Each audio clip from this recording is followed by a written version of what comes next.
Welcome to Bhanumathi Guru kitchen.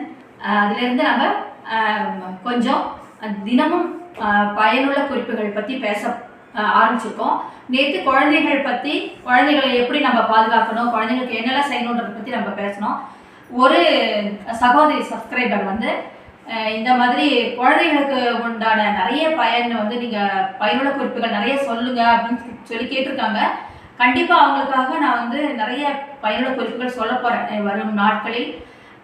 குழந்தைங்க ரொம்ப முக்கியம் இல்லைங்களா, நிறைய குறிப்புகள் சொல்ல போகிறேன். இன்றைக்கி வந்து பொதுவாக நார்மலாக இருக்கிற கொஞ்சம் பெரியவங்களுக்காக சில குறிப்புகள் சொல்ல போகிறேன். அதில் வந்து டெய்லி வந்து நிறைய பழங்கள், அதாவது ஒரு பழம் எடுக்காமல் ஒரு 4-5 வகை பழங்கள் நிறைய எடுத்துக்கிட்டோம்.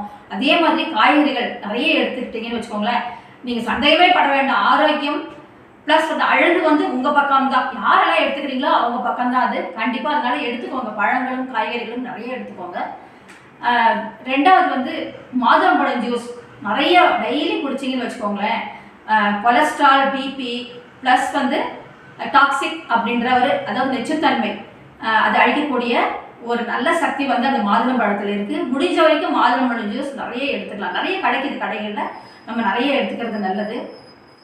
அதே மாதிரி வந்து நம்ம இந்த ஹீமோகுளோபின் அதிகமாக ஆகணும்னா, ரத்த சிவப்பணுக்கள் அதிகமாக நம்ம உடம்புல பர்சன்டேஜ் அதிகமாக ஆகணும்னா, நிறைய பேருக்கு 10-11 கீழே இருக்குது. நம்ம வந்து லேடிஸ்க்கு 12% மேலேயும், ஆண்களுக்கு வந்து 15 மேலே இருந்தால் ரொம்ப ரொம்ப நல்லது. அதனால அவங்களுக்கு வந்து முருங்கைக்கீரை, மாதுளம்பழம், பீட்ரூட், மில்லட்ஸ், நிறைய மில்லட்ஸ் எடுத்துக்கணும். கம்பு, சோளம், கேழ்வரகு அது எல்லாமே நிறைய எடுத்துக்கும் போது ரத்த சிவப்பணுக்கள் ஆட்டோமேட்டிக்காக அதிகமாகும். கண்டிப்பாக எடுத்துக்கோங்க. இது வந்து சுண்டைக்காய், அது வந்து நிறைய சுண்டைக்காய் வந்து எல்லாருமே வந்து இது பண்ணுவாங்க. ஆனால் வந்து அது கொஞ்சம் தட்டிட்டு நம்ம அதை சமையலை சேர்த்தோம்னாக்க அதில் வந்து வயிற்றில் இருக்கிற நாக்குப்பூச்சி, நிறைய பூச்சிகள் தொல்லை வந்து கண்டிப்பாக இருக்காது. அதனால கண்டிப்பாக சுண்டைக்காயை வந்து நம்ம நிறைய எடுத்துக்கலாம் சாப்பாட்டில். அதுவுமே ரொம்பவே நல்லது.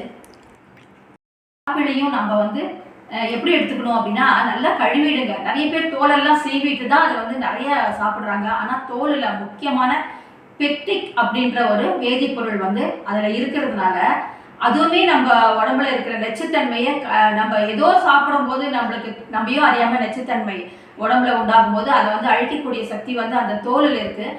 முடிஞ்ச வரைக்கும் அந்த ஆப்பிளை வந்து தோலோடு சாப்பிட்றது ரொம்பவே நல்லது.